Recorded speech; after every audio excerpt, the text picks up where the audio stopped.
so এইখিনি পেজৰ ভিতৰত এই প্ৰশ্নমালী লৈ যিখিনি আমাৰ কুৱেশ্যন হ'ব এতিয়া আমি ডিসকাস কৰিম সো 25 24 লৈ আমি ডিসকাস কৰিছো যদি তোমালোকে চোৱা নাই চাই লবা সো এতিয়া 25 নম্বৰ চোৱা বিক্ৰিয়া কৰাৰ ধৰণ অনুসৰি ৰাসায়নিক বিক্ৰিয়া বা সমীকৰণ কেই প্ৰকাৰ আৰু কি কি সো বিক্ৰিয়া কৰাৰ ধৰণ অনুসৰি ৰাসায়নিক সমীকৰণ বা বিক্ৰিয়া কেই প্ৰকাৰ 6 প্ৰকাৰ 5 প্ৰকাৰ এক নম্বৰ হল সংযোজন বিক্ৰিয়া আকৌ কৈ আছো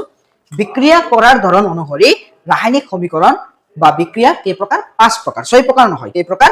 5 প্ৰকাৰৰ কি কি চোৱা এক নম্বৰ সংযোজন বিক্ৰিয়া দুই নম্বৰ বিযোজন বিক্ৰিয়া তিনি নম্বৰ অপহৰণ বা প্ৰতিস্থাপন বিক্ৰিয়া 4 নম্বৰ দ্বি অপহৰণ বিক্ৰিয়া 5 নম্বৰ জাৰণ আৰু বিজাৰণ বা ৰেডক্স বিক্ৰিয়া ইয়াক ৰেডক্স বুলিও কোৱা হয়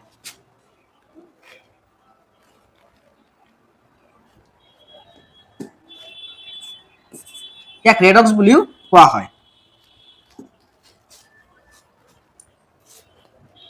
সো ইয়াক কি বিক্ৰিয়া বুলি কোৱা হয় ৰেডক্স বিক্ৰিয়া বুলিও কোৱা হয় তাৰ পিছত চোৱা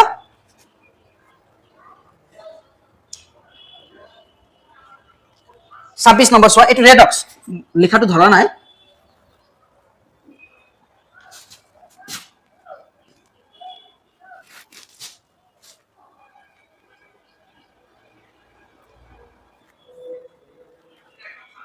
ৰেডক্স বিক্ৰিয়া বা ৰেডক্স বিক্ৰিয়া এটো ৰেডক্স বিক্ৰিয়া বুলিও কোৱা হয় তাৰ পিছত 26 নম্বৰ সংযোজন বিক্ৰিয়া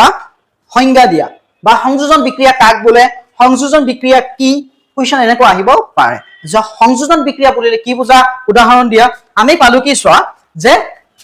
সাপোজ হিতেলিত পৰাচুন মানে ক্যালসিয়াম অক্সাইড আমি কি কৰিলো পানীৰ লগত মিক্স কৰিলো তেতিয়া কি হয় হিতেলিত চুন উৎপন্ন হয় লগতে তাপ উৎপন্ন হয় যে দুই বা ততোধিক বিক্রিয়কে এটা মাত্র বিক্রিয়া জাত পদার্থ উৎপন্ন করে তাকে কি বলি কোৱা হয় সংযোজন বিক্ৰিয়া বুলি কোৱা হয় আৰু एग्जांपल লিখি লোৱা নেক্সট হয় এতিয়া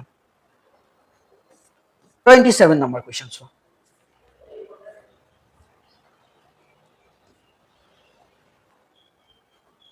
চাবা